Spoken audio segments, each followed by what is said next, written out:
My name is Denise Hall. I am 31 years old, a captain in the military police stationed at Fort Liberty. I have spent my entire youth protecting this country, standing guard on foreign soil, yet I couldn't protect the one person who mattered most, my own mother. From the monsters disguised as family. I never thought a simple reunion dinner would turn into an active crime scene. It happened the moment I refused to hand over $15,000 of my blood money, savings earned in the desert heat, to fund my addict stepbrother's wedding. My stepfather, Gary, didn't hesitate. He screamed, "Hold her, Tyler. Teach this ungrateful bitch a lesson."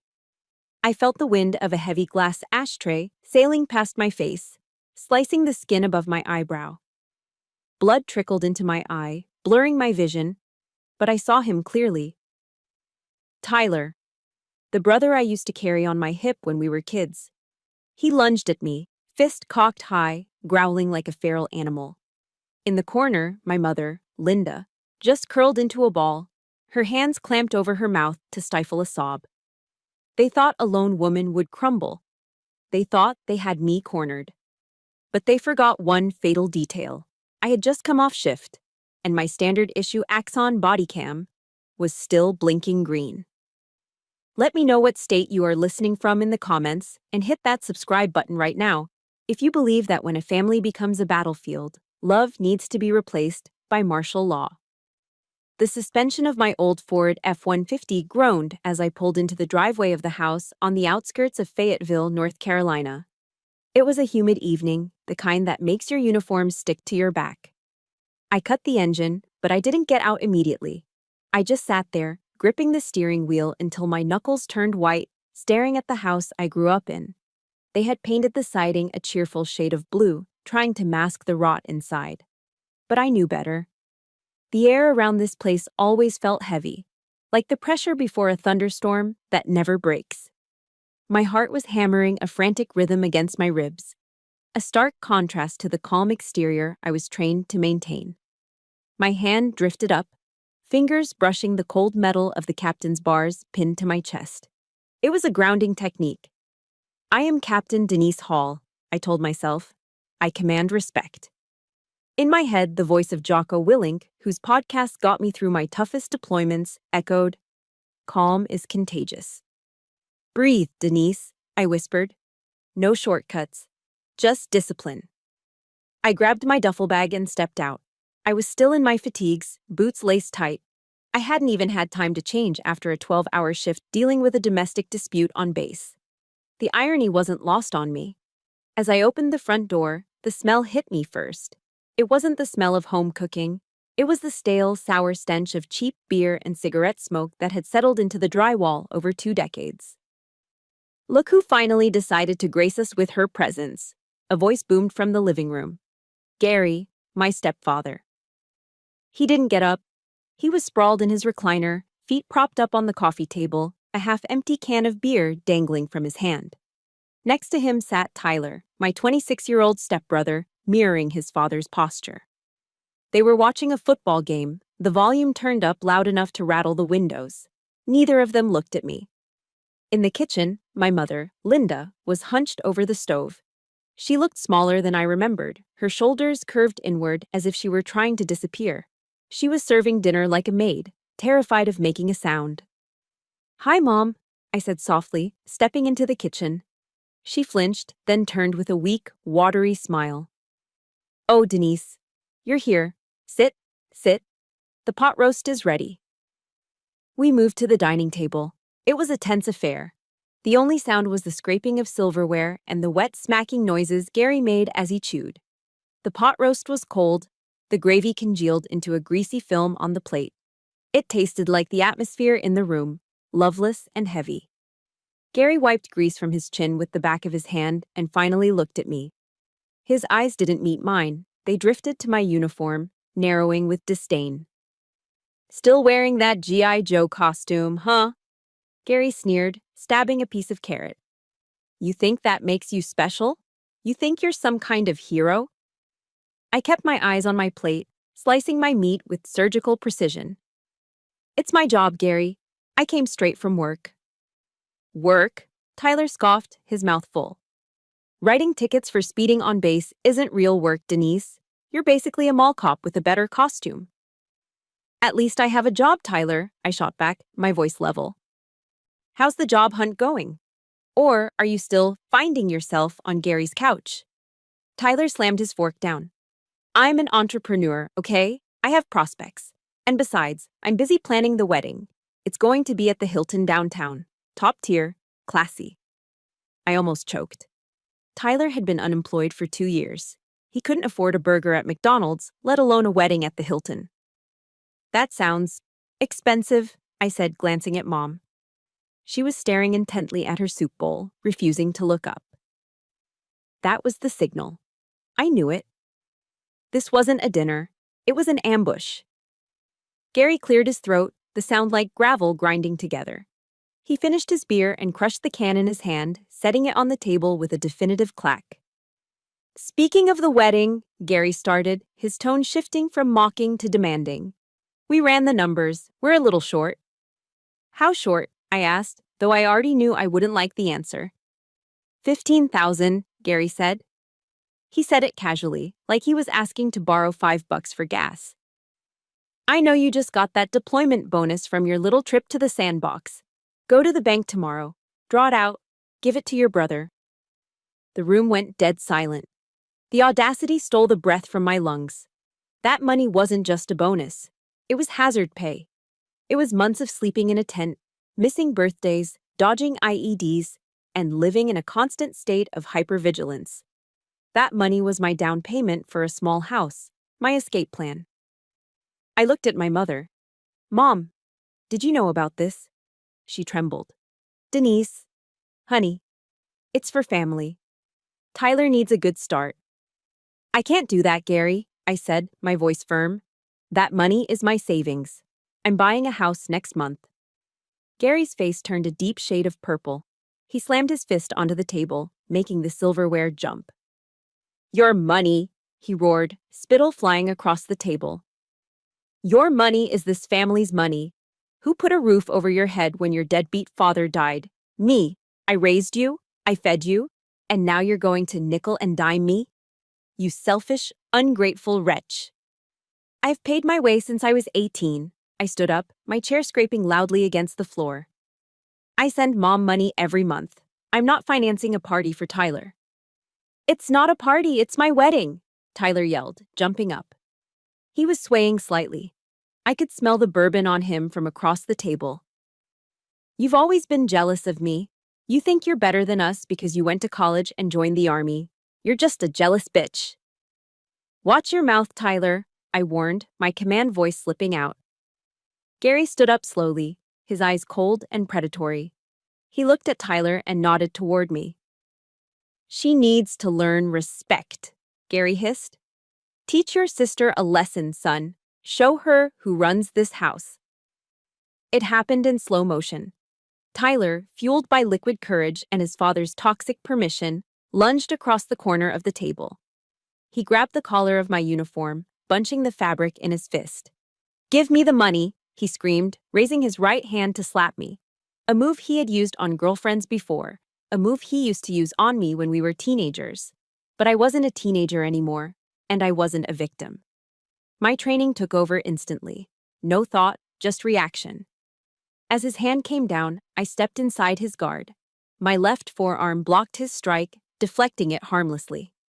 Simultaneously, my right hand clamped onto his wrist, twisting it sharply outward while I drove my shoulder into his chest.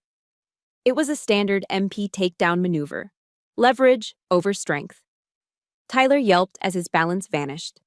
I swept his leg and drove him into the hardwood floor. Thud. The house shook.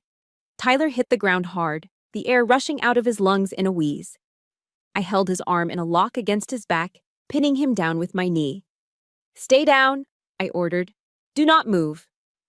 My heart was pounding, adrenaline flooding my system. I looked up, expecting Gary to be rushing me next. I was ready to fight them both if I had to. But Gary wasn't attacking. He was standing by the wall, a terrifyingly calm smile playing on his lips. It was the smile of a man who had just been handed a loaded weapon. He pulled his smartphone from his pocket. He looked at me, his eyes gleaming with malice, and then he tapped the screen. He put the phone to his ear, and in a split second, his demeanor changed. His face crumbled into a mask of sheer terror. He began to hyperventilate, fake tears welling in his eyes. 911, he screamed into the phone, his voice trembling with a performance worthy of an Oscar. Please, send help. It's my daughter. She's a soldier. She's having an episode. She's crazy. She just tried to kill her brother. There's blood everywhere. Oh God, please hurry before she kills us all. I froze. My knee was still on Tyler's back, but a cold chill, colder than any winter night, washed over me. He wasn't just trying to steal my money. He was trying to destroy my life.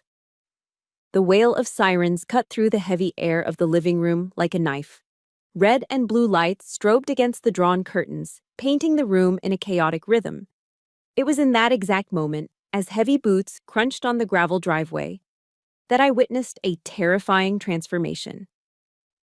Gary, who seconds ago had been standing over me with a predatory grin, sprang into action. He grabbed his own greasy hair, roughing it up until he looked disheveled. With a violent jerk, he tore the collar of his flannel shirt, popping a button that skittered across the hardwood floor. Then, he dropped to his knees beside Tyler and let out a theatrical sob. Before the door opened, Gary turned his head toward me. The fear on his face vanished, replaced by pure, venomous hatred.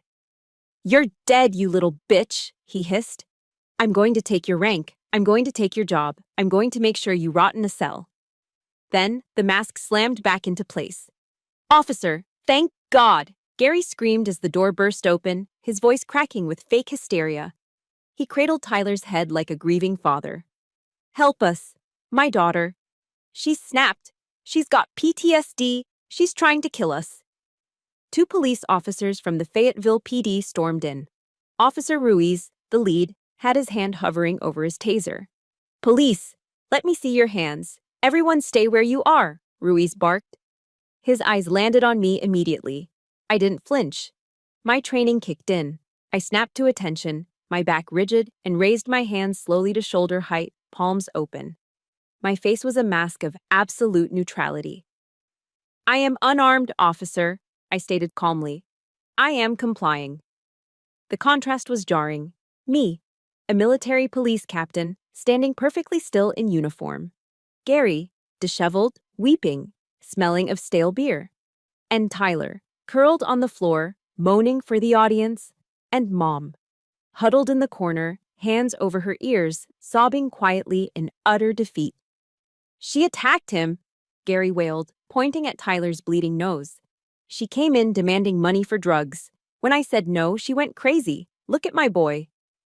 Officer Ruiz's eyes narrowed. He looked at me, then Gary. I could see the calculation. Domestic disturbance, veteran, accusation of drugs, and PTSD. It was a narrative he knew well. "Ma'am, step away. Keep your hands visible," Ruiz ordered. "Understood," I said, stepping back. Ruiz separated us, standard procedure. He took Gary into the kitchen. I stood by the window, staring at the flashing lights, hearing Gary's voice drift through the thin walls. He wasn't just lying. He was weaving a tapestry of destruction. "It's been getting worse since she got back from deployment," Gary whispered conspiratorially. "She's hooked on those painkillers, opioids. The army hides it, but we know. Tonight, she said she wished she had her service weapon so she could finish the job." My stomach churned. It was a lie so vile it took my breath away. He was weaponizing the very real struggles of my brothers and sisters in arms against me. He knew that unstable veteran with a gun was a code red for any cop. "Lying lips are abomination to the Lord." The verse from Proverbs flashed through my mind. Gary was a walking blasphemy. Tyler caught my eye and smirked, a fleeting expression of triumph before letting out another groan. "My arm. I think she broke my arm." Minutes later, Ruiz returned, his face grim. "Captain Hall," he said, acknowledging my rank. "Your stepfather is making serious allegations. Aggravated assault, domestic violence, threats against life." "They are false allegations," I replied steady. "I acted in self-defense. My stepbrother attacked me when I refused to give them money." Ruiz sighed, rubbing his neck. Look, Captain, I see a bleeding man and a distraught father. And I see you, without a scratch, in North Carolina, without independent witnesses. He glanced at my mother. Did she see what happened? My heart leaped. Yes, ask her. Ruiz walked over to Mom. Ma'am? Mrs. Holton? Can you tell me what happened? Did your daughter attack your son? The room went silent. Gary stepped out of the kitchen, leaning against the doorframe. He didn't speak. He just stared at Mom with dark, flat eyes, a look that promised retribution. If you speak, you pay. Mom looked up, terrified. She looked at Ruiz, then Gary, and finally me. She stammered, hands shaking. I was in the kitchen. I didn't see anything.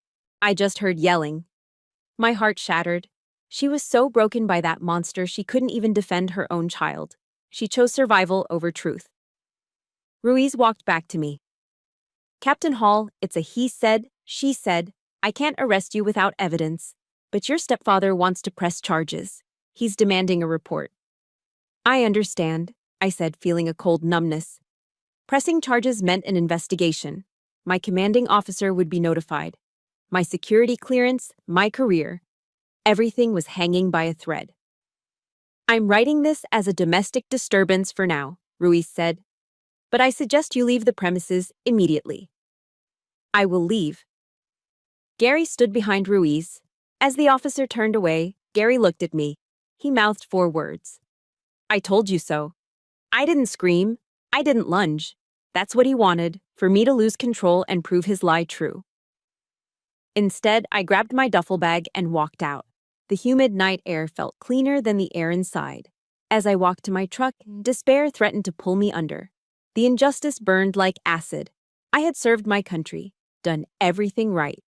Yet a liar was inside drinking my mother's coffee, while I was treated like a criminal. Before we move on, I need you to do something. If you have ever been the bad guy, just because you stood up for yourself, hit that like button right now. And in the comments, type, I stand, to let me know I'm not alone. I climbed into my truck. My hands trembled as the adrenaline faded. I looked back at the house. Gary was probably celebrating his victory. But as I stared at the dark windows, my hand brushed against my chest pocket. I felt the hard, rectangular outline of something plastic through my uniform. The despair vanished. Gary thought he had won. He thought he had silenced the only witness, but he forgot about the witness that doesn't feel fear. The witness that doesn't lie. I wasn't reacting anymore. I was planning, and God help him when I executed that plan. Gary didn't wait. He didn't even let the sun fully rise over the pine trees of North Carolina before he launched his next attack. He knew he couldn't beat me in a physical fight. I was younger, stronger, and trained to neutralize threats. So, like the coward he was, he decided to hit me where I couldn't defend myself with martial arts. He went for my livelihood. He went for my honor. At 800 hours, while I was on the parade deck at Fort Liberty overseeing a morning drill for new recruits, a call was coming into the Provost Marshal's office. Gary Holton, playing the role of the terrified, law-abiding citizen, was on the line. He wasn't drunk this time. His voice was steady, sober, and laced with a calculated concern that would have fooled anyone who didn't know the devil beneath the skin. I'm afraid for my life, sir, Gary told the dispatcher, his voice recorded on the emergency line. My stepdaughter, Captain Denise Hall. She has unauthorized weapons. She's been talking about ending things, about taking people with her. She threatened to kill the whole family last night. If the army doesn't intervene, I'm terrified she's going to cause a massacre. He knew the trigger words: unauthorized weapons, mental instability, mass shooting threat. In the modern military climate, those words were nuclear. They bypassed all red tape and triggered an immediate, zero-tolerance response. I was barking orders at a platoon of privates correcting their formation when I saw a Humvee from the Military Police Investigations Unit pull up onto the grass. 2 MPs stepped out. They weren't smiling. They weren't my friends from the mess hall. They were on duty, and their faces were grim. One of them was Sergeant Miller, A man I had shared coffee with just 2 days ago. He wouldn't meet my eyes. Captain Hall, Miller said, his voice stiff. I need you to step away from the platoon. The recruits stopped their drill. 100 pairs of eyes turned to watch. The silence on the parade deck was deafening. Is there a problem, Sergeant? I asked, keeping my voice calm, though my heart began to hammer against my ribs. Ma'am, per order of Colonel Alden, you are to be escorted to headquarters immediately, Miller said. Then he took a breath, like he hated what he was about to say. I am also ordered to relieve you of your sidearm, temporarily. The air left my lungs. To be disarmed in front of subordinates is the ultimate humiliation for an officer. It's a public declaration that you are no longer trusted, that you are a threat. I felt the heat rise in my cheeks, a burning shame that pricked at my eyes. I unholstered my M17 pistol slowly, cleared the chamber, and handed it to Miller butt first. My hands were shaking, just barely, but enough for me to feel it. Am I under arrest? I asked quietly. Not yet, ma'am, just detained for questioning regarding a serious allegation. As I walked to the Humvee, flanked by 2 MPs like a common criminal, I could feel the recruits whispering behind me. 12 years of service. 12 years of perfect conduct, of sacrifice, of missed holidays and lonely nights. All of it stained in an instant by the lies of a man who had never served a day in his life. The drive to HQ was a blur. My mind was racing, spiraling into panic. What did he say? How can they believe him? I tried to channel David Goggins. When you think you're done, you're only at 40% of your body's capability. But my mind wasn't tired. It was terrified. We arrived at Colonel Alden's office. The colonel was a man I respected more than anyone. He was a father figure to me, a man of absolute integrity. Being summoned to his office was usually an honor. Today, it felt like walking to the gallows. I was ushered in. The door clicked shut behind me. Colonel Alden didn't ask me to sit. He was standing by the window, looking out, his back to me. On his desk lay a thick manila folder. Sir, Captain Hall reporting as ordered, I said, snapping a salute. Alden turned slowly. His face wasn't angry. It was worse. It was disappointed. At ease, Denise, he said, his voice heavy. He picked up the folder and tossed it onto the desk. It landed with a heavy thud that echoed in the silent room. Gary Holton, your stepfather. Yes, sir. He sent an email to the base commander this morning, 5 pages long, Alden said, tapping the folder. Attached are photos of your brother, Tyler, with a broken nose and a bruised wrist, and a statement from Gary claiming you assaulted them in a psychotic rage over an inheritance dispute. That is a lie, sir, I said, my voice trembling with suppressed rage. It was self-defense. They tried to rob me. He claims you have an opioid addiction, Alden continued, ignoring my defense. He claims you threatened to use your service weapon to clean house. He's demanding a full CID investigation. He's threatening to go to the press if we don't act. Alden leaned forward, his steel-gray eyes boring into mine. You know the UCMJ, Captain, Article 133, conduct unbecoming an officer and a gentleman. If even half of this is true, if you engaged in domestic violence, you're done. Dishonorable discharge, loss of pension, federal prison time. Sir, please, I pleaded, desperation creeping into my voice. Gary is a narcissist. He's doing this because I cut him off financially. I have never touched drugs. I have never threatened anyone. I want to believe you, Denise, Alden said, his voice softening just a fraction. I really do. But in today's climate, with domestic violence accusations, my hands are tied. Unless you have proof, solid, undeniable proof, I have to suspend your clearance pending an investigation.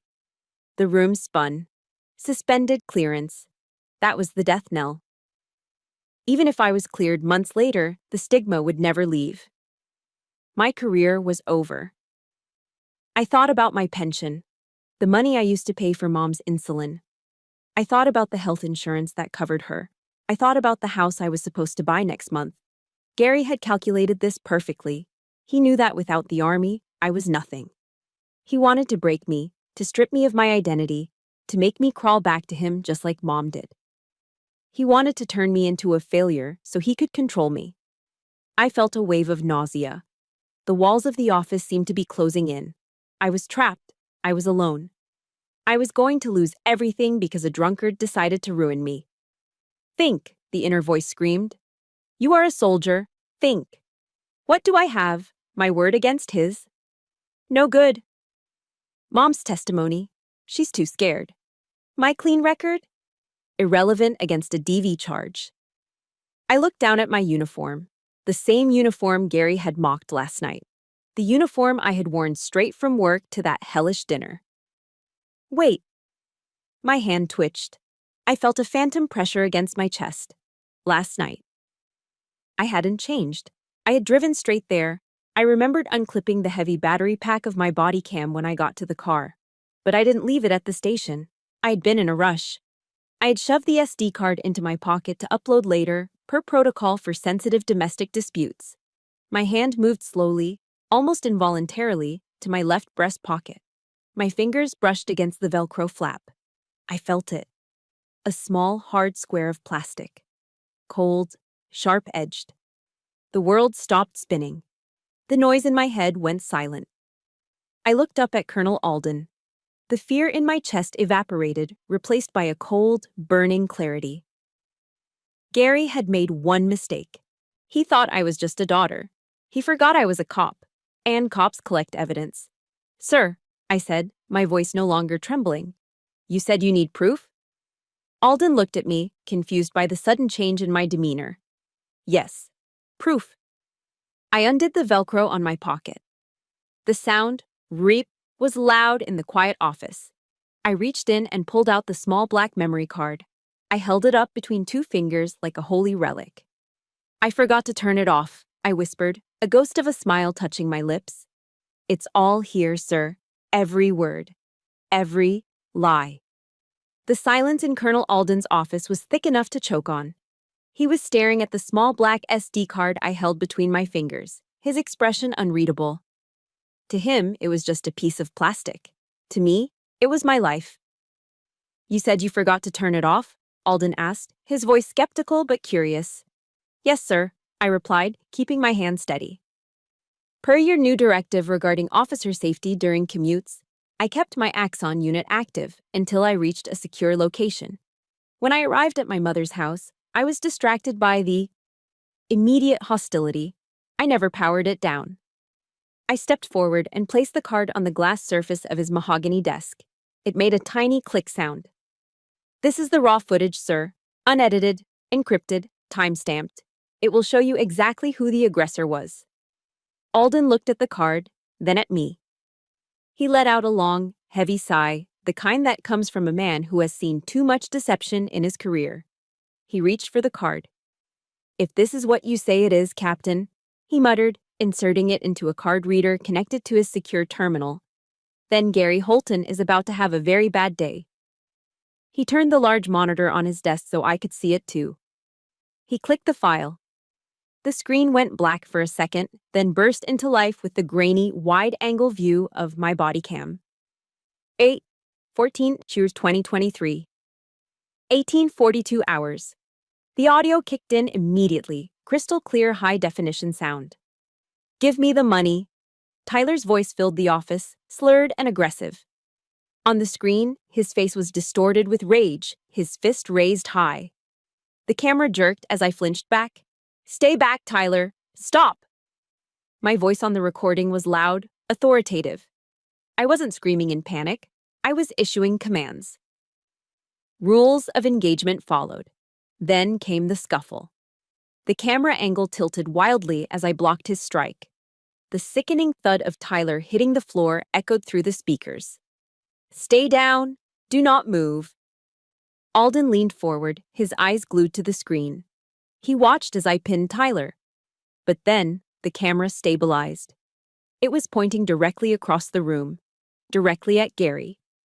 On the screen, Gary wasn't scared. He wasn't running to help his son. He was standing by the wall, phone in hand. And then, he smiled. It was a smile that chilled the room, a smirk of pure, calculated malice. Allo 911, Gary's voice rang out, shifting instantly from a grunt of exertion to a high-pitched shriek of terror. "Please, send help. It's my daughter. She's a soldier. She's having an episode." We watched as Gary ruffled his own hair. We watched as he tore his collar. We watched him drop to his knees and fake a sob, all while casting a hateful glare at the camera lens he didn't know was recording. "Son of a bitch," Alden whispered. The video ended. The screen froze on that final image of Gary's face, the mask of a victim, slipping just enough to reveal the predator underneath. For a moment, nobody moved. The only sound was the hum of the computer fan. Then, Colonel Alden exploded. Bam! He slammed his fist onto the desk with such force that his ceramic coffee mug jumped an inch into the air, splashing dark liquid onto the blotter. His face, usually composed, was beet red. "That bastard!" Alden roared, pushing his chair back. He dared to use my office, my MPs, my resources for a personal vendetta." His anger wasn't directed at me anymore. It was a righteous fury, the kind only a commander feels when his troops are attacked dishonorably. He files a false report with a federal agency. Alden paced behind his desk, his hands clenched into fists. He slanders a commissioned officer. He wastes taxpayer money on a witch hunt because you wouldn't give him cash for a wedding. He stopped pacing and looked at me. The disappointment in his eyes was gone, replaced by a fierce, protective pride. "Captain Hall," he said, his voice dropping to a low rumble. "You acted with exemplary restraint. You followed the use of force continuum perfectly. You de-escalated. You neutralized the threat without causing excessive harm. And you maintained discipline while that parasite tried to destroy you." "Thank you, sir," I said, feeling the knot in my chest loosen for the first time in 24 hours. "You are cleared, Denise," Alden said firmly, pulling the SD card out and handing it back to me. "Effective immediately. Your sidearm will be returned. The suspension is lifted." He walked back to his desk and picked up the phone. "Get me the Judge Advocate General's office," he barked into the receiver. "And get the Fayetteville police chief on the line. I want to report a case of filing false charges and harassment of a federal officer." He hung up and looked at me with a grim smile. "I'm not going to let this slide. We're going to send a cease and desist letter so heavy it'll crush his mailbox. And if he breathes in your direction again, I'll have the FBI at his door for interfering with military duties." "John 8:32, sir," I said softly, a wave of relief washing over me. "And ye shall know the truth, and the truth shall make you free." "Amen to that, Captain," Alden nodded. "Dismissed. Go get your gun back." I saluted, turned on my heel, and walked out of the office. The air in the hallway felt lighter. The MPs who had escorted me looked confused as I walked past them, head held high, straight to the armory to reclaim my M17. I had won. The evidence was irrefutable. My career was safe. My honor was intact. But as I sat in my car in the parking lot, clipping my holster back onto my belt, the victory began to taste like ash. I closed my eyes, and the image from the video played back in my mind. Not Gary's smirk, not Tyler's fist. It was Mom. In the corner of the frame, blurry and out of focus, was my mother. She was huddled against the china cabinet, her hands over her ears, shaking like a leaf. She looked so small, so terrified. Gary hadn't just lied to the police. He had terrorized her into silence. He was controlling her, draining her, using her fear to feed his own ego. I realized then that this wasn't over.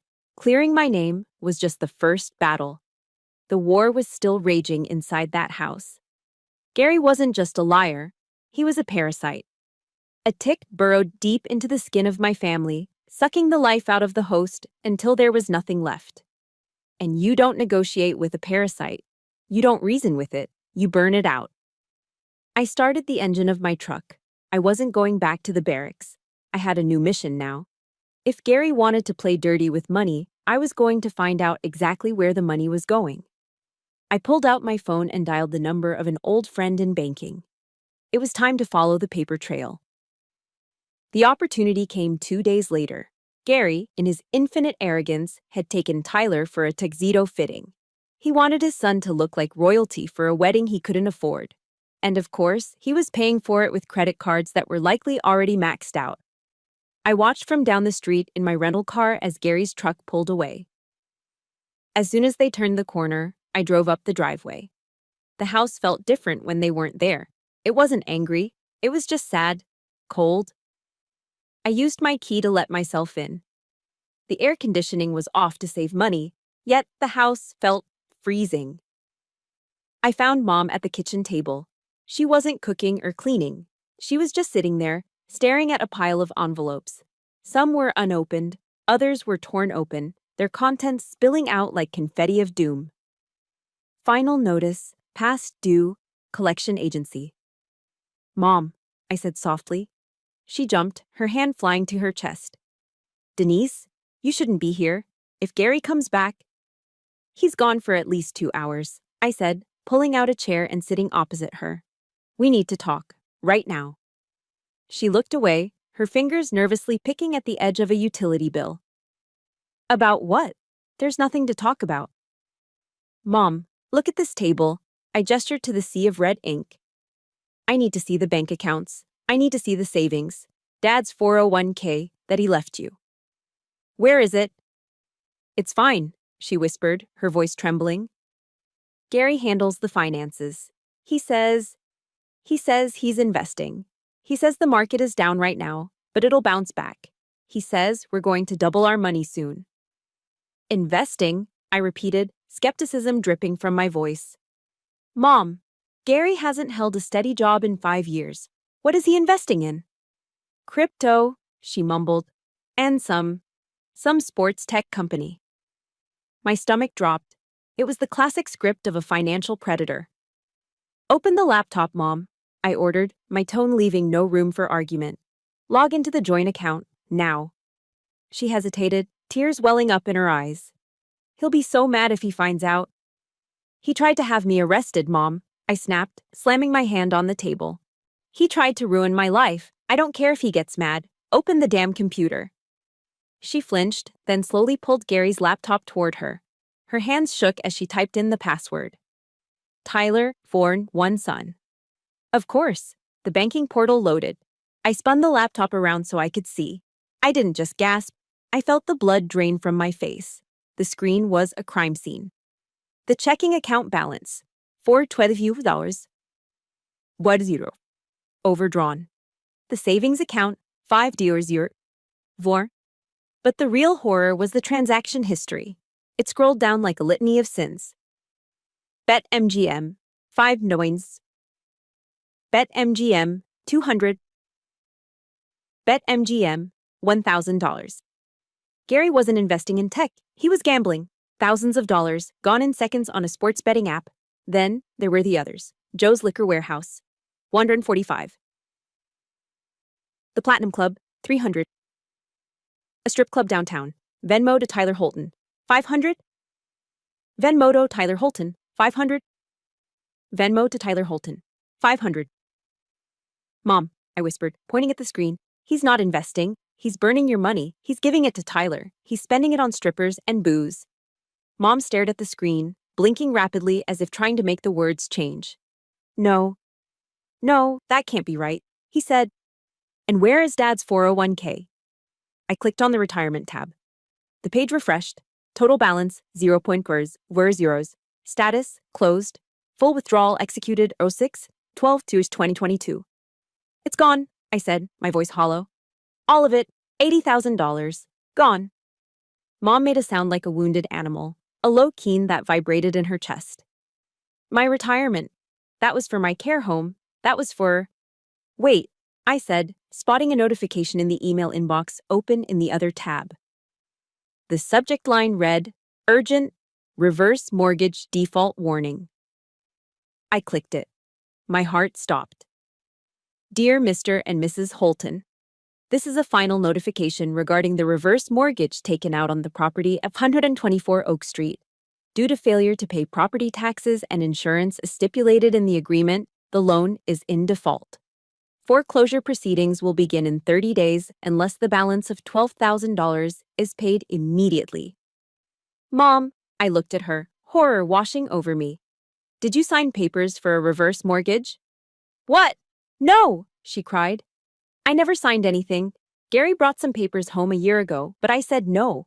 I said I wanted to leave the house to you. I pulled up the attached PDF of the contract. There, at the bottom, was a signature. Linda Hall Holton. But it wasn't her handwriting. It was shaky. Forced.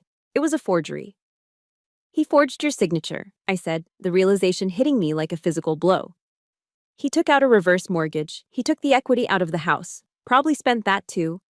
And now he hasn't paid the taxes. Mom. The bank is going to take the house. In 30 days. No, Mom whispered. She stood up, swaying on her feet. No, this is my home. Your father built this porch. I raised you here. Look at it, I yelled, turning the screen to face her fully. This is how he loves you. He stole your retirement. He stole your savings. And now he sold your house out from under you to pay for his gambling addiction and Tyler's lifestyle. Mom looked at the red numbers, the zeros, the foreclosure notice. Her face went gray. All the blood left her lips. She clutched her chest, her eyes rolling back slightly, and collapsed onto the sofa. Mom! I rushed to her side. She wasn't having a heart attack. She was having a breakdown. A complete and total collapse of her reality. She curled into a fetal position, burying her face in the cushions, and let out a scream. It wasn't a scream of fear. It was a scream of pure, unadulterated grief. It was the sound of a woman realizing she had slept next to a monster for 10 years. I'm so stupid, she sobbed, her voice muffled. I'm so stupid. I thought he changed. I thought he loved me. You're not stupid, Mom, I said, stroking her hair, feeling a cold, hard rage solidifying in my gut. You were manipulated. You were gaslit. This is financial abuse. I looked around the room, the peeling paint, the old furniture. This house was all she had left of my father. It was her sanctuary. And Gary had pawned it off like a cheap watch. This wasn't just a family dispute anymore. This was a felony. Wire fraud, forgery, elder abuse. My sadness evaporated. In its place, something else took root. Disgust. Pure, visceral disgust. Gary Holton wasn't a man. He was a parasite. A leech that had attached itself to my mother, draining her dry until she was a husk. And now he was ready to discard her on the street. Mom sat up suddenly, her eyes wild with panic. She reached for her phone on the coffee table. I have to call him, she gasped, her fingers fumbling with the screen. I have to ask him. Maybe there's a mistake. Maybe he can fix it. I watched her, my heart breaking. Even now, after seeing the evidence, her instinct was to go to him, to beg him for a solution to the problem he created. It was the trauma bond talking. I reached out and grabbed her wrist. Hard. Before we see if Linda makes that call, I have a question for you. Have you ever trusted someone with your life, only to find out they were stealing your future behind your back? If you have, or if you just support justice for victims of financial abuse, hit that like button right now. And drop a comment saying, "Protect the vulnerable so we can show the world we are watching." No, I said firmly, looking straight into her terrified eyes. You are not calling him. But Denise, if you call him now, he will lie, I said, my voice dropping to a command whisper. He will spin a story. He will blame the bank. He will blame the economy. Or worse, he will blame you. And then he will drain whatever cash is left in his pocket and disappear. Then what do we do? She wailed. I'm going to be homeless. No, you're not, I said. Because you have me. And I'm a soldier. We don't retreat, we reload. I took the phone from her hand and set it down. Mom, do you want to lose this house, or do you want to fight? She looked at me. For the first time in a decade, I saw a spark in her eyes. It was faint, buried under layers of shame and fear. But it was there. I want to fight, she whispered. Good, I said. Then wipe your tears. We have work to do. Mom's hand hovered over the call button, her thumb trembling. Her face was pale, sweat beading on her forehead despite the chill in the room. I have to ask him, she whispered, her voice cracking with desperation. Maybe Maybe he can explain. Maybe it's a mistake. I moved faster than I had in years. I reached across the kitchen table and snatched the phone from her hand, sliding it into my pocket. No, I said, my voice sharp and commanding. It wasn't a daughter speaking to a mother.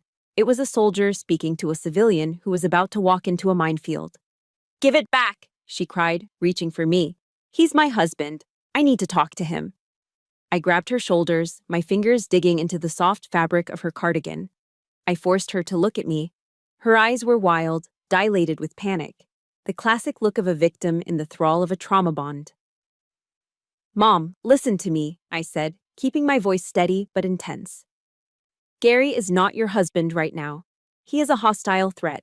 He is the enemy. If you call him, he will know we know. He will drain whatever is left in that account. He will burn the paper trail. He will disappear. And you will be left with nothing but debt and a foreclosure notice. She slumped in her chair, sobbing into her hands. But I can't do this alone. I'm scared, Denise. I'm so scared. I pulled a chair close to her, our knees touching. I softened my grip on her shoulders, letting my hands rest there gently. I know you are, I said softly. But you're not alone. Not anymore. She looked up at me, tears streaming down her face, ruining her makeup. For the first time, she really looked at me. Not as the rebellious teenager she had kicked out at 18 because Gary demanded it.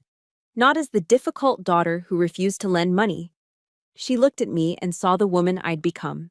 I'm so sorry, she choked out. I let him chase you away. I chose him over you. I was so blind. And now look at me. I'm 55 years old, and I have nothing. You have me, I said firmly. Why? She asked, her voice barely a whisper. Why would you help me after everything I let him do to you? I took a deep breath. The anger was there, sure, it always would be. But beneath it was something stronger. Because I took an oath, I said, to protect those who cannot protect themselves, and you are my mother. The Bible says to honor your father and mother, but it also says in Matthew 10:16, be ye therefore wise as serpents and harmless as doves. I squeezed her hands. We've been the doves for too long, Mom. It's time to be the serpents. She sniffled, wiping her nose with a tissue. But I'm weak, Denise. I'm not like you. I don't know how to fight. You don't need to know how, I said. You just need to decide to stand up.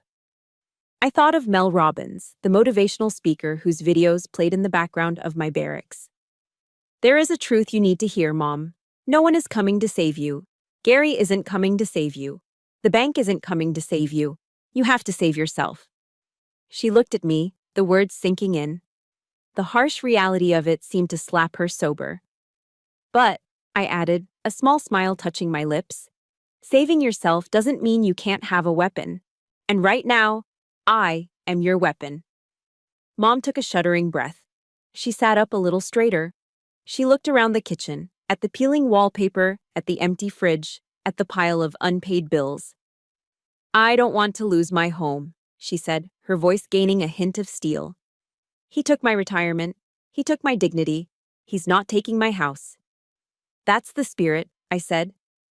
I stood up and grabbed a notepad and a pen from the counter. I slammed them onto the table. We are going to handle this the Army way, I said, uncapping the pen.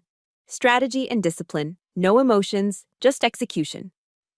I wrote a large number 1 on the paper. Phase 1, Intel, I said. We download every bank statement, every email, every text message. We document the forgery on the mortgage papers. We build a file so thick it could kill a man if you dropped it on him. I wrote number 2. Phase 2, legal air support, I continued. I know a lawyer, Margaret Crane. They call her the Iron Lady of Fayetteville. She eats guys like Gary for breakfast. We get her on retainer today. I wrote number 3. Phase 3, the kill shot, I said, looking at Mom. We don't just divorce him. We expose him. We make sure he leaves this marriage with nothing but the shirt on his back and a criminal record. Mom looked at the list. Her hand reached out and took the pen from me. He has a safe, she said quietly. In the garage. He thinks I don't know the combination, but I saw him type it in once. It's his birthday. I grinned. See? You're already a serpent. Open it, she said. Whatever is in there, let's add it to the pile. We spent the next hour raiding our own home. We found cash stashed in envelopes. We found pawn shop receipts for jewelry Mom thought she had lost. We printed bank statements until the printer ran out of ink. By the time we were done, the kitchen table looked like the war room at the Pentagon. Mom signed the power of attorney document I had downloaded and printed. Her signature was firm this time, no shaking. I trust you, Denise, she said, handing me the paper. Do whatever it takes. I will, I promised. I pulled out my phone again. This time, I wasn't calling a friend. I was calling a shark. I dialed the number for Margaret Crane's office. It rang twice. Law offices of Crane and Associates, a receptionist answered. This is Captain Denise Hall, I said, my voice crisp. I need to speak to Margaret Crane immediately. Tell her I have a case involving high-level financial fraud, forgery, elder abuse, and a narcissist who thinks he's smarter than the U.S. Army. There was a pause, and then a click. A moment later, a raspy, smoky voice came on the line. It sounded like whiskey and nails. Captain Hall, Margaret Crane said, you had me at narcissist. Talk to me. I have video evidence of assault, I said, looking at Mom, who was now calmly shredding Gary's credit card offers. I have bank statements showing gambling debts paid with stolen retirement funds. I have a forged reverse mortgage contract. And I have a very angry mother who is ready to burn it all down. Margaret Crane let out a laugh. It was a loud barking sound, a sound of pure delight. Captain, she said, you just described my dream case. I've been bored all week. Bring everything to my office in an hour. I'll clear my schedule. I hung up the phone and looked at Mom. Pack a bag, I said. You're coming with me. We're going to a hotel tonight. When Gary comes home to an empty house and a missing safe, the war officially begins. Mom nodded. She stood up and walked to the bedroom. She didn't look back. The victim was gone.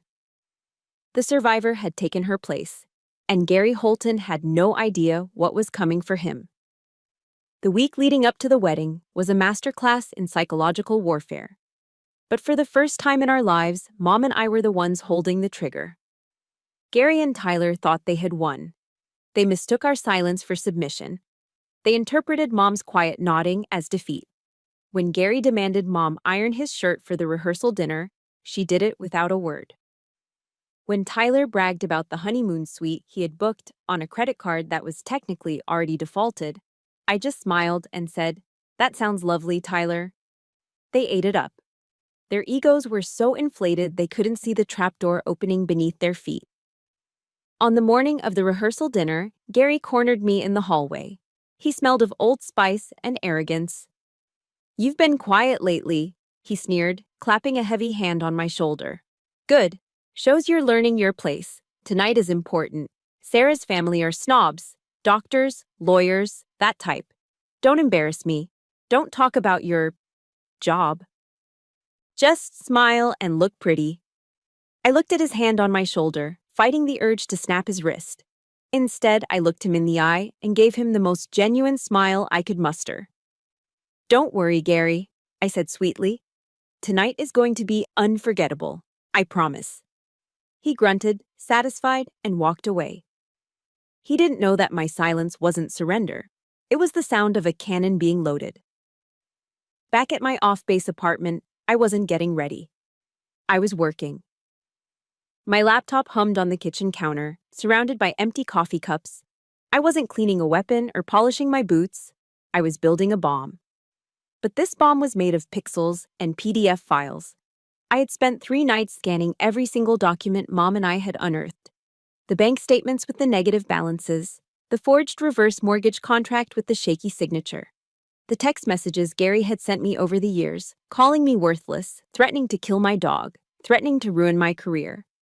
And of course, the pièce de résistance, the body cam footage. I imported everything into a PowerPoint presentation. I titled the file simply, "The Truth About the Holton Family."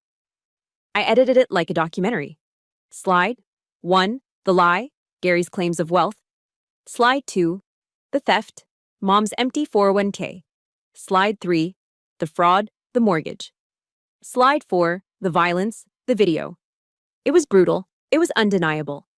It was a 5-minute presentation that would dismantle 2 lifetimes of lies. I saved the file. Then I copied it to 3 separate USB drives. One for my pocket, one for my purse, one for the car. In the military, we call this redundancy. 2 is 1 and 1 is none. If Gary tried to stop one, I'd have 2 more ready to go. At 1600 hours, my phone buzzed. It was a text from Big Mike. Mike was a former Army Ranger I had served with in Afghanistan. He stood 6'4" and was built like a vending machine made of muscle. He now ran a private security firm in Fayetteville. Text: assets in place. We'll be at the Green Valley at 17:30. Front and back exits covered. I typed back, Roger that. Target is hostile. VIP, my mother, is priority. Do not let anyone leave once the show starts. Text: understood. Nobody touches the VIP. See you there, Captain. I set the phone down. I didn't want a brawl. But I knew Gary. When a narcissist is cornered, they don't cry. They attack. And Tyler, drunk on entitlement and probably bourbon, would be unpredictable. I wasn't taking any chances with Mom's safety. It was time to suit up. For a civilian wedding, most sisters would wear a nice dress. Maybe something floral, something that blended in. I went to my closet and pulled out the garment bag that held my dress mess uniform. This is the Army's equivalent of a tuxedo, but far more significant. It's a short, fitted jacket with satin lapels, high-waisted trousers with a gold stripe down the leg, and a cummerbund. It screams formality. It commands authority. I put on the white shirt, fumbling slightly with the studs. I tied the black bow tie. I slipped into the jacket. Then came the medals. I pinned my rack to the left chest. The Bronze Star, the Commendation Medal, the Campaign Medals, each one a testament to discipline, sacrifice, and honor. Concepts Gary and Tyler couldn't even spell. I looked in the mirror. The woman staring back wasn't Denise, the stepdaughter. She wasn't Denise, the victim. She was Major Select Denise Hall, an officer of the United States Army, and tonight, she was the executioner. I took a deep breath, centering myself. The verses of Psalm 23 came to me, a warrior's prayer. Yea, though I walk through the valley of the shadow of death, I will fear no evil. For thou art with me. Thy rod and thy staff, they comfort me. Amen, I whispered. I grabbed the silver clutch that held nothing but a tube of lipstick and 3 black USB drives. I picked up my laptop bag. I walked out to my truck. The sun was setting, painting the North Carolina sky in hues of bruised purple and angry orange. It felt appropriate. The Green Valley restaurant was a fancy place. White tablecloths, crystal chandeliers, overpriced wine. It was the kind of place Gary loved because it made him look rich. It was the perfect stage for his downfall. I started the engine. My hands were steady on the wheel. Tonight, there would be no yelling, no crying, just cold, hard facts projected on a 10-foot screen. I pulled out of the parking lot and headed toward the Valley of Death. Gary wanted a memorable rehearsal dinner. He was going to get one. The Green Valley restaurant was a vision of manufactured elegance. Crystal chandeliers dripped light onto tables set with white linen and polished silver. The air smelled of roasted duck and expensive perfume. Gary was in his element. He stood at the head table, holding a flute of champagne, his face flushed with wine and self-importance. He was giving a toast. Of course he was. When I look at my son, Tyler, Gary boomed, his voice projecting to the back of the room, I see a young man of integrity, a man I raised to be a provider, just like me. And Sarah, well, we are just so honored to welcome such a prestigious family into our humble fold. He raised his glass toward Sarah's parents, Dr. and Mrs. Sterling. They smiled politely, unaware they were being toasted by a man who was technically bankrupt. Tyler sat next to Sarah, looking smug in his rented tuxedo. Sarah looked radiant, twisting the large diamond ring on her finger. The ring I knew was bought with stolen money. I stood in the shadows near the AV booth, watching the performance. My laptop was already plugged into the projector system. The HDMI cable was the fuse. My finger was on the detonator. And I want to thank my lovely wife, Linda, Gary continued, gesturing to Mom, for standing by me while I worked tirelessly to pay for this beautiful evening. It wasn't easy, but for family, I'd spend every dime I have. That was it. The lie was too big to let pass. I stepped out of the shadows. My dress mess uniform caught the light, the gold stripe on my trousers gleaming. Actually, Gary, I said, my voice amplified by the microphone I'd commandeered from the DJ booth. I think it's time we clarified exactly whose dimes you spent. The room went silent. Heads turned. Gary froze, his glass halfway to his mouth. His eyes bulged when he saw me. Denise, he sputtered. What are you doing? Sit down. I have a gift for the happy couple, I said, walking toward the center of the room, my laptop in hand. A special presentation. I think Sarah and her family deserve to know the history of the Holton legacy. Cut the mic, Tyler yelled, standing up. Security, get her out of here. But the security at the door didn't move. Big Mike and his partner stood like statues, arms crossed, blocking the exit. They weren't working for Tyler. I hit the spacebar. The large projection screen behind the head table flickered to life. It wasn't a montage of baby photos. It wasn't a sappy love story. It was a bank statement. Specifically, it was a high-resolution scan of the joint account, with the negative balance highlighted in red. 412. Next was the 4.01k withdrawal records 0.000, and below that, a list of credit card debts totaling $150,000. A gasp rippled through the room. It started as a murmur and grew into a wave of shock. What is this? Dr. Sterling asked, putting on his glasses. This, I said, my voice calm and clinical, is the financial reality of the man who claims to be paying for this dinner. Tonight's meal? Paid for with stolen retirement funds from my mother, Linda Hall. That ring on Sarah's finger? I clicked to the next slide. A credit card statement showing a $5,000 charge at K Jewelers, followed immediately by 3 charges at the Platinum Club. Bought with a credit card taken out in my mother's name without her consent, I finished, along with a few $1,000s in lap dances. Sarah gasped, pulling her hand back as if the ring had suddenly burned her skin. She looked at Tyler. Tyler, is this true? She's lying, Tyler screamed, his face turning a mottled red. She hacked the bank. She's jealous. Am I? I asked. Let's see what kind of man you really are, Tyler. I hit the spacebar again. The screen went black for a second. Then, the audio kicked in. Give me the money. The video from my body cam played on the 10-foot screen. It was loud. It was violent. It was undeniable. The room watched in horrified silence as Tyler, the man of integrity, lunged at his sister with a fist raised. They watched him get slammed to the floor. They heard the wet thud. And then they saw Gary. They saw the smirk. They saw the performance. They heard the lie. She's crazy. She's trying to kill us. Mrs. Sterling stood up, her hand covering her mouth. Oh my God, she whispered. They're monsters. Gary dropped his champagne glass.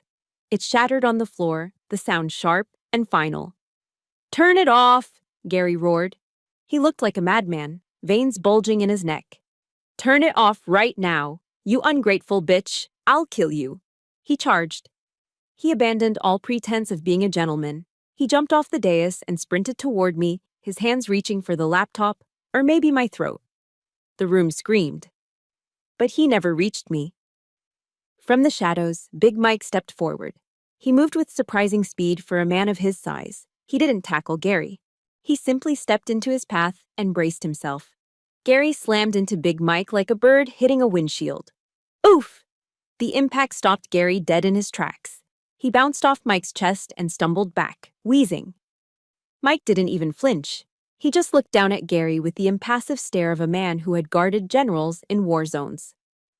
Sir, Mike rumbled, his voice deep and threatening. I strongly suggest you do not touch the major.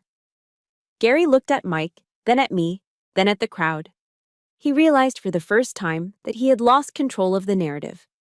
I didn't flinch. I looked past Gary, straight at Sarah. Sarah, I said, my voice softening. You are a good woman. You come from a good family. Do you really want to marry into this? A family of liars, thieves, and abusers. Look at them. Look at the debt. Look at the violence. Is this the life you want? Sarah was trembling. Tears were streaming down her face, ruining her bridal makeup. She looked at Tyler, who was still standing by the table, looking small and pathetic. Tyler, Sarah said, her voice shaking. Did you know? About the money? About your dad stealing from Linda? Babe, listen, Tyler stammered, holding his hands out. It's complicated. Dad said he had an investment. It's not complicated, Sarah yelled. It's theft. She grabbed her left hand with her right. She yanked the diamond ring off her finger. You are a liar, she spat. And your father is a criminal. She threw the ring. It hit Tyler square in the chest and bounced onto the floor with a hollow clink. It's over, she said. The wedding is off. She turned to her parents. Mom, Dad, let's go. Dr. Sterling stood up, buttoning his jacket. He shot Gary a look of pure disgust. You will be hearing from our lawyers regarding the deposits we paid, he said icily. The Sterling family walked out. The guests followed, murmuring, casting glances of judgment at the Holton men. The room emptied quickly. Soon it was just me, Mom, the security team, and the two broken men. Gary sank to his knees. He wasn't looking at his son. He wasn't looking at his wife. He was staring at the door where the Sterlings had exited. No, he whispered. The money, the connections. He didn't care about love. He didn't care about family. He cared that his golden ticket had just walked out the door. I walked over to him. I stood over him, looking down. You wanted a memorable night, Gary, I said coldly. I hope this was memorable enough for you. I signaled to Mom. She stood up from her table, her head held high. She didn't look at Gary. She walked straight to the door. Come on, Mom, I said. We're leaving. As we walked out into the cool night air, I heard Gary scream. It was a raw, primal sound of rage and impotence. He threw a chair across the empty room. I didn't look back. The stage had been set, the play was over, and the curtains had closed on Gary Holton's life. But I knew, as I unlocked the car door, that a man like Gary wouldn't just scream. When the shock wore off, he would come for blood. And I would be waiting. The hammer of justice didn't fall softly. It crashed down with the weight of a North Carolina Superior Court judge. By 0900 hours the next morning, my lawyer, Margaret Crane, had secured an emergency protective order. With the video evidence and the documented financial fraud, the judge didn't hesitate. He granted immediate exclusive possession of the residence to my mother and ordered Gary to stay at least 500 yards away from both of us. At 10:30, a police cruiser pulled up to the house. It was a civil standby. Two officers stood with their arms crossed on the front lawn, watching as Gary frantically threw his clothes into garbage bags. He was only allowed to take personal effects, clothing, toiletries, nothing else. The truck? Frozen by the court as a marital asset pending the fraud investigation. The bank accounts? Frozen. The safe? Empty. I stood by the living room window with Mom, watching him. He looked small.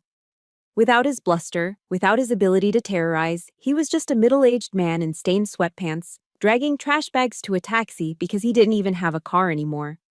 He looked up at the window once. I expected anger. Instead, I saw fear.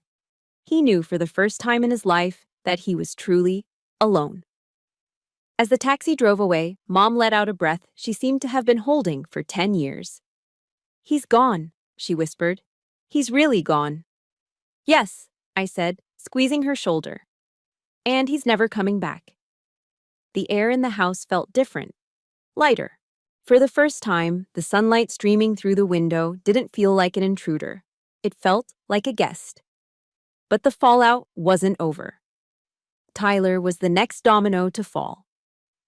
News of the rehearsal dinner disaster had spread through Fayetteville like wildfire. In a military town, reputation is everything. By noon, Tyler had been fired from his consulting gig, which was really just a nepotism hire by one of Gary's drinking buddies. At 2:05 p.m., there was a banging on the front door. I opened it to find Tyler. He looked like a wreck. His eyes were bloodshot, his shirt was untucked, and he reeked of stale bourbon. "Denise," he slurred, leaning against the doorframe. "You gotta help me. Sarah blocked me. My boss fired me. My landlord is kicking me out tomorrow if I don't pay rent." He looked at me with those puppy dog eyes that had worked on Mom for 26 years. "You got that bonus money, right?" he pleaded. "Just a loan, sis. I'll pay you back, I promise. I'm your brother." I looked at him. I didn't see a brother. I saw a 26-year-old man who was still acting like a 6-year-old waiting for a handout. "No, Tyler," I said calmly. "What?" He blinked, confused. But I have nowhere to go."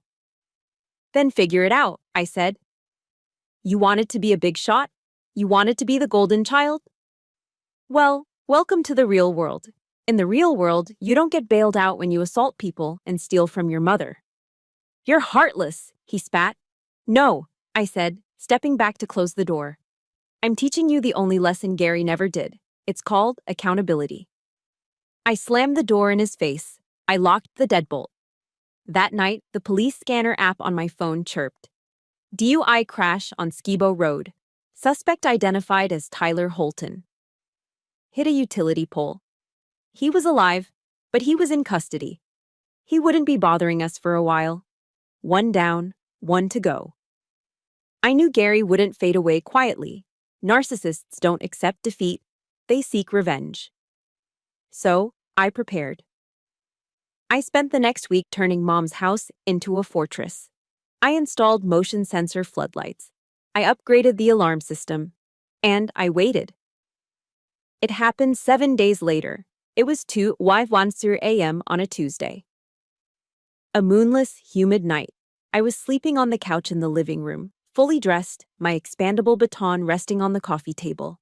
Beep, beep, beep. The perimeter alarm on the back door chirped softly. It wasn't the loud siren. I had set it to silent alert so I wouldn't panic Mom. I sat up instantly. My heart rate spiked, but my mind was ice cold. I checked the camera feed on my phone. There he was, Gary. He was stumbling around the back patio, wearing dark clothes that were too tight for him. He was holding a crowbar. He looked drunk, angry, and dangerous. He jammed the crowbar into the frame of the sliding glass door. He pushed. The lock groaned. According to North Carolina's castle doctrine, I could have shot him the moment he breached that door. I had my service weapon in the safe. It would have been legal. It would have been easy. But I didn't want his blood on my floor. I wanted him to suffer a fate worse than death for a man like him. I wanted him to be humiliated by the system he thought he could outsmart. I grabbed my baton. I flicked it open. Click, clack, a solid bar of steel. I moved to the shadows of the kitchen, pressing my back against the refrigerator. Crack! The glass door shattered. Gary reached in, unlocked the latch, and slid the door open. He stepped into the kitchen. He was breathing heavily, muttering to himself. "Bitch! Think you can take my house? I'll show you." He took 2 steps. That was all he got. I stepped out of the shadows. "Police! Drop the weapon!" I shouted, my voice booming in the small kitchen. Gary spun around, raising the crowbar. He was slow, clumsy, drunk. I didn't hesitate. I swung the baton low, striking his right forearm, the radial nerve motor point. Thwack! Gary screamed and dropped the crowbar. It clattered loudly on the linoleum. Before he could recover, I spun him around, kicked the back of his knee, and drove him face first into the floor. Slam. "Stay down!" I yelled, pressing my knee into the small of his back. I grabbed his right arm and twisted it behind him in a compliance lock. "Get off me!" he howled, thrashing like a fish on a hook. "This is my house." "Not anymore, Gary," I whispered into his ear. "You are under arrest for breaking and entering, assault with a deadly weapon, and violation of a protective order. The sirens were already wailing in the distance. I had triggered the silent police alarm the moment he stepped on the porch. Within minutes, the kitchen was swarming with uniforms. This time, Officer Ruiz wasn't there, but the officers who arrived knew exactly who I was. They knew about the EPO. They hauled Gary up. His nose was bleeding from hitting the floor. His hands were cuffed tightly behind his back. As they dragged him out the front door, he saw Mom standing at the top of the stairs in her bathrobe. "Linda!" he screamed, desperate now. "Linda, tell them to let me go. I'm your husband." Mom looked down at him. She didn't tremble. She didn't look away. She simply tightened the belt of her robe and said, "My husband died 10 years ago. You're just the mistake I finally fixed." The officers shoved him into the back of the squad car. He kicked the window, screaming curses, blaming everyone but himself. I stood on the porch with Mom, watching the red and blue lights flash against the oak trees. The engine started. The car pulled away, taking the noise, the anger, and the toxicity with it. As the taillights faded into the darkness, the only sound left was the chirping of crickets and the steady rhythm of our own breathing. "It's over, Mom," I said, putting my arm around her. She leaned her head on my shoulder. "Yes," she said. "It's finally over." We went back inside and locked the door. But this time, we weren't locking ourselves in a prison. We were locking the world out of our sanctuary. Gary was gone. Tyler was gone. The parasites had been purged, and for the first time in a long time, I slept without a weapon within reach. 3 months later, the North Carolina sky was a piercing, brilliant blue. Not a cloud dared to mar the perfection of the morning at Fort Liberty. The parade deck was filled with the crisp sound of boots snapping to attention and the flutter of the American flag in the gentle breeze. I stood center stage, my spine straight as a rod, facing Colonel Alden. "Attention to orders," the adjutant bellowed over the PA system. The crowd fell silent. "The President of the United States has reposed special trust and confidence in the patriotism, valor, fidelity, and abilities of Captain Denise Hall," the voice boomed. "In view of these qualities and her demonstrated potential for increased responsibility, she is, therefore, promoted to the rank of Major in the United States Army." Colonel Alden stepped forward. He held a small velvet box in his hand. Inside gleamed the gold oak leaf insignia, the mark of a field-grade officer. He smiled, a genuine fatherly smile that crinkled the corners of his eyes. "You earned this, Denise," he said quietly, so only I could hear. "Not just for what you did in uniform, but for the battle you won out of it." He removed my old captain's bars and pinned the new gold oak leaves onto my collar. I felt the weight of them. It was a physical weight, yes, but it felt different than the burdens I had carried for so long. For years, I had carried the weight of Gary's insults. I'd carried the weight of Tyler's failures. I'd carried the weight of my mother's unhappiness. Those weights were heavy, suffocating, and cold. This weight, this was warm. This was the weight of honor. The weight of glory. The weight of a future I had carved out with my own 2 hands. "Thank you, sir," I said, my voice steady. I turned to face the audience. Usually, at a promotion ceremony, you look for your spouse, your kids, maybe your dad. I looked for the woman in the front row. Mom was sitting there. But she wasn't the woman I remembered from that dark, beer-stained living room 3 months ago. She wasn't the woman hunched over a pile of debt. She was wearing a bright yellow sundress that matched the sunshine. Her hair was cut in a stylish bob. She was sitting upright, her hands clasped in her lap, beaming. When our eyes met, she didn't look away in shame. She waved, a small, proud wave. We had sold the house on Oak Street, the House of Horrors, as we called it now. It sold quickly, the market being what it was. We used the money to pay off every single cent of the fraudulent debt Gary had racked up. The credit card companies were satisfied. The bank closed the foreclosure file. With the remaining equity, Mom bought a small 2-bedroom condo in a quiet community just 10 minutes from the base. It had a balcony where she grew tomatoes and basil. She had joined a local garden club. She went to brunch with friends on Sundays. She was 55 years old, and for the first time in her adult life, she was free.